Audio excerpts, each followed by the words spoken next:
The bad times are leading to the best times, That's it. Yeah. if you can see it. But unfortunately, as you know, there's a lot of your generation and younger, they'll never recover. Yeah. They're going What to do see you, this as the worst of times. I know. And they're gonna reflect back to this in 5 years and 10 years and say that's the thing that screwed me up or hurt me and be a victim to it, as opposed to saying, okay, this is happening and how can I make the most of it? And what's it going to take for me to learn a new skill or get more creative or be hungrier in this time? Or, And or, that, or more important, who's your teachers? what do you think is the next step, the first step or the number one step for the average person with, the kind of the normal job that they might be losing, or they have some debt, they got some credit card. What's the next step for them to not only survive, but thrive in this market, in this time? Well, I always say quit your job, but that's not, I don't have a job. I've only had one job. And I never wanted a job after that because I had to be hungry. Not to say, but we're all different. We're humans, we're different beings. If I show you this diagram here, it's why I created my cash flow board game. Mm-hmm. Because we have 4 different intelligences. We have mental intelligence. We have, I don't know what that one is, physical intelligence. You probably have very good physical to make, football and all that. Yeah. Emotional intelligence, but spiritual intelligence. So I went to military school in New York. The first thing is spiritual. I become a Marine. It's spiritual. Yeah. You know what I mean? Because you're putting your life on the frickin' line. Yeah. So Nassim Taleb, wrote the book, The Black Swan. He also wrote Anti-Fragile. He says there's 3 kinds of people in the world. There's fragile, and that's what our school systems are putting out. Fragile, wimpy, snowflakes. And that's your choice. You want to be that way? Have a good life. Mm-hmm. The second type is that, so a fragile is like a champagne flute. Yep. You hit it shatters. Then the second one is called robust. And a robust person is like the rock. You can pound on them, dump on them. Yeah. They take it. But that's all they do. They take it. And then anti-fragile is somebody like you, where they pound the crap out of you, and you get smarter and better because of it. Mm-hmm. So I love Nassim Taleb. A lot of people call him Dr. Doom. But the way I look at this whole thing, this economy is, we're probably going into a depression. We're not going to get out of this one. Really?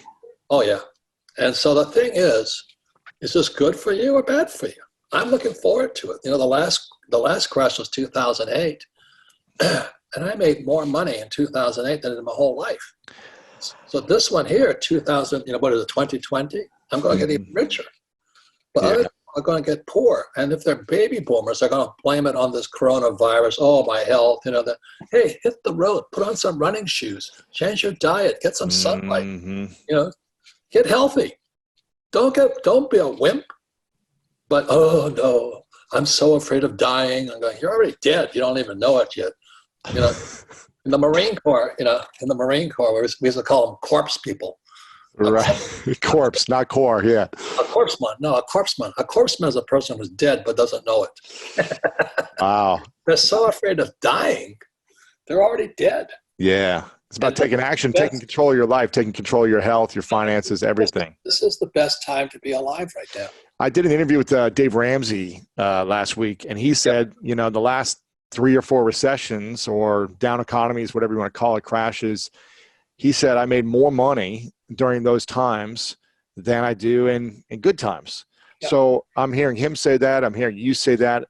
How did you make more money then? And how are you planning to turn this into an opportunity to make more money now for you? What are the things, the actual action steps? Is it investing more in the stock market? Is it real estate? Is it buying other assets? What does that look like for you? Well, no, the lesson is here, you got to choose your teachers wisely. When the market crashed in 2008, guess how much money I borrowed? A lot. 300 million. No way. From private investors, the bank, or how does that work? Because interest rates were dropping and real estate prices were going to the toilet. And when I walk into my banker, this is what Rich Dad Poor Dad about. Rich Dad Poor Dad is about a financial statement. Income statement, balance sheet, statement of cash flow. It's a book on accounting. People don't even know it's a book on accounting. So I walked into my bank with my partner and had all this property that was floating to the surface. And I say, I'll take them off your hands. I just give me the money to buy the property. Wow. That's cojones. 300 million. Give me the money and I'll buy your properties for you. That's crazy. So it depends. And this is my whole thing. I'm now 700 million, almost $1 billion in debt. Really? You know why? Because I don't pay any taxes. The more debt I have, the less tax I pay. And the average guy goes, how do you do that?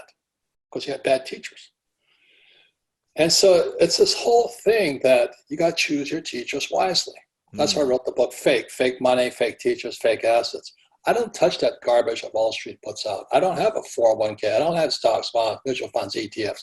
Doesn't mean you shouldn't, but I don't need them. Okay? Right. And the other part is, look, for you young guys, the best teachers are not in colleges. The best teachers are on YouTube. The best teachers are on YouTube. Wake up. You know, this guy, George Gammon, he's fantastic. Patrick Bet-David, fantastic. You know, he's great. Jim Rickards. The fake teachers are in colleges. They're telling you to get a job. Right. Up the corporate ladder. You know, Patrick Bet-David said it the best, and I love that guy. He says there's two kinds of leaders, wartime and peacetime. And a peacetime leader is a guy like my poor dad. He goes through all the right schools. He has all the pedigrees, the credentials. He does all the right things. He climbs the corporate or the government ladder and all that. Or a wartime leader goes to war. So Steve Jobs is a wartime leader. I'm a wartime leader. Difference is I went to war. I went to war twice on the front lines. Yeah.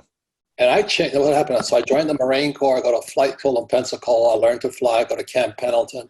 I strap on my weapons. I go to advanced weapons in Camp Pendleton. I go to Okinawa, and then they send me into Vietnam. And I came out of Vietnam about 4 months later, back to restage in Okinawa, and I thought everybody had changed. I looked at the fellow Marines, and I thought they were, and it wasn't that they were. I had been to war. You got tougher. You got stronger. It's different when somebody's trying to kill you. Every single mission, I went down 3 times. No way. Yeah. And I came back stronger and tougher. So I come back to Okinawa. I got like a week off, and they're going to ship me back into Vietnam again. I said, what happened to these guys? And it wasn't that they changed, I changed.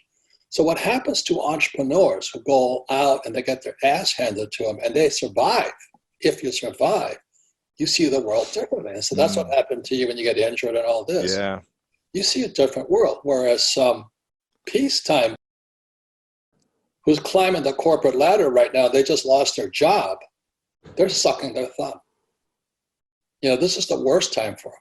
Yet for a wartime leader, they're excited. They're excited about it. Yeah. It's the best of times. Yeah. If you're an entrepreneur right now, the world's open to you. If you're an employee, your world's dead to you. What advice? Yeah. An entrepreneur can create their own success. Yeah. What advice? Oh, sorry. Go ahead. It's a job. They're a peacetime warrior. Remember, watch Patrick Bet-David, you know. He's great. Leader, peacetime leader. Which one are you? You know, I mean, no, that's what it comes down to. Yeah, that's true. So this is the best of times for the wartime guys. Horrible time for peacetime.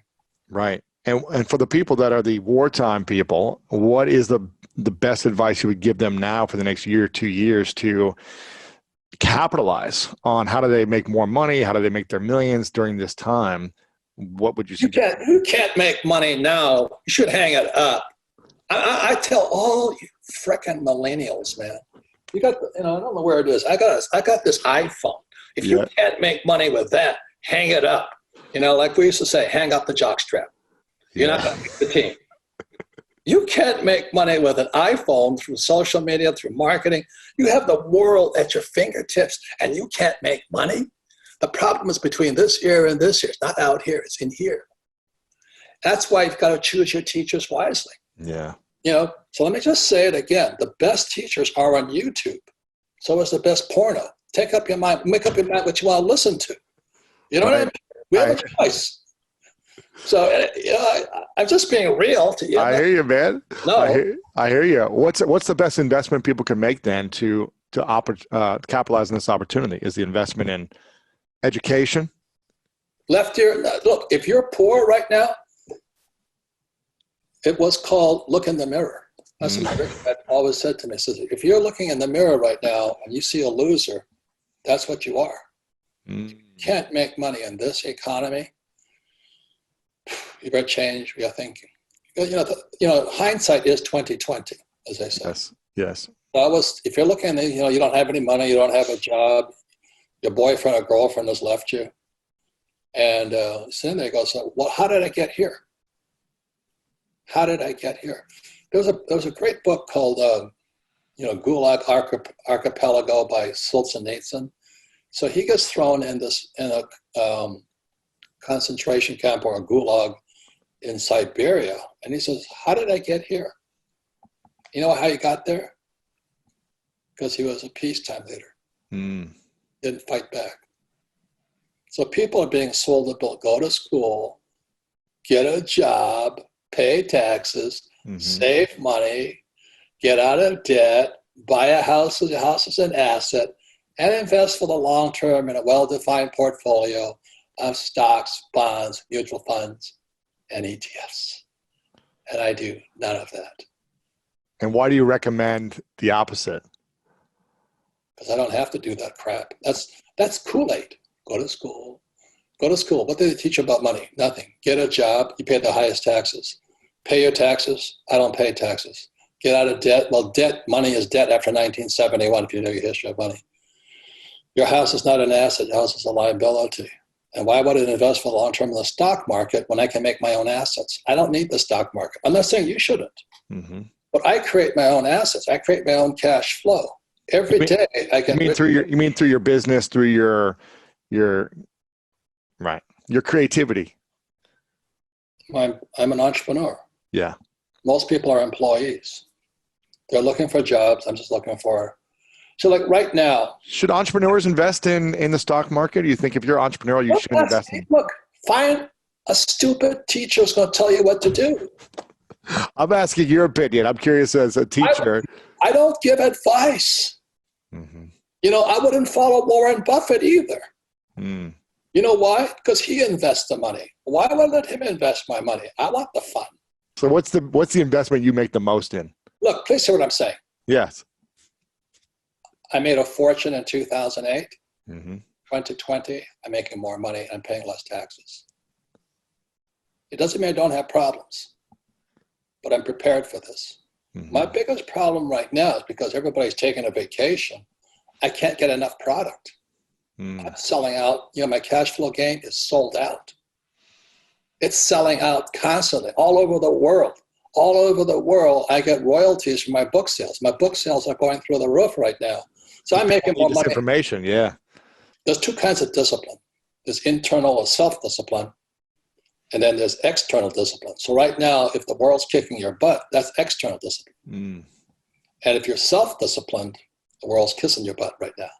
It's up to you. So that's why I love the Marine Corps. That's why I love going to military school and not a university, because I got my ass kicked every single frickin' day. The first word I had to learn at the academy, mission. Mission is spiritual. What's your mission? And my mission has always been to serve people. Most people, all they give a fuck is making money and screwing people. That's called the Federal Reserve Bank, Wall Street, and all that. I want nothing to do with them. So I just don't play their game. But you have to get smarter not to play their game. So that's why YouTube has the best teachers. This guy, George Gammon, man, he's a great teacher. Patrick Bet-David, fantastic teacher. Cardone, fantastic teachers. So choose your teachers wisely. That's what I say, because I had to choose between my rich dad and my poor dad. My poor dad, PhD, poor, helpless, and desperate. And that's what he wanted me to do when I came back from Vietnam, was get my master's degree, get my PhD, and fly for the airlines. If I had done that, my friends who flew for United, they're broke. You know why they're broke? Because Wall Street stole their pensions. It's called an ESOP, Employee Stock Option Plan. The biggest crisis coming up right now after this pandemic is pensions are going to crash. That's right. You got it, man. Yeah. Thanks for Why are they going to crash? Because they're empty. I mean, different people have different ways they invest, but they tend to be more focused on the long-term appreciation of an asset rather than give me money this second. It's a delayed gratification. Yeah, they're more like, yeah, I'd rather have wealth tomorrow than rich today.